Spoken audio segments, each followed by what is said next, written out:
Samuel, pour oindre Saul, il a utilisé une fiole d'huile. Et l'esprit n'a pas saisi Saul sur place. Alors qu'après, on voit que pour oindre David, il a utilisé une corne d'huile.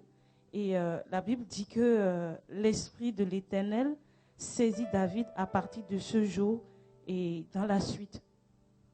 En fait, je me pose la question, pourquoi en fait David, c'est pas une fiole d'huile, ou pourquoi Saul, c'était pas avec une corne?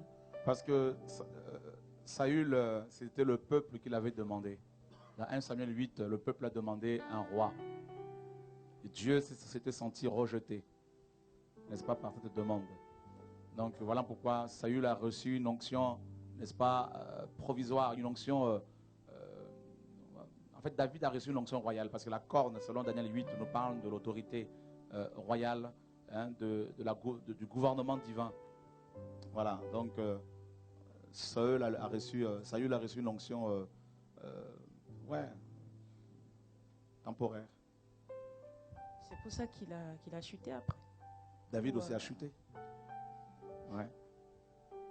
C'était quelqu'un que le peuple avait réclamé. Comme quoi, ça c'est vraiment important. On peut aussi se servir de cette histoire pour... on peut tirer un enseignement vraiment profond de cette histoire. Vous voyez, il y a beaucoup de chrétiens qui veulent à tout prix des pasteurs. Ils veulent à tout prix que quelqu'un commence une église pour aller travailler avec eux. N'est-ce pas? Alors que Dieu ne les a pas oints pour cela. Donc ça continue, hein? On veut des chefs. D'accord? Donc Saül a reçu une onction qui venait des hommes. David, quant à lui, a reçu une onction royale, divine.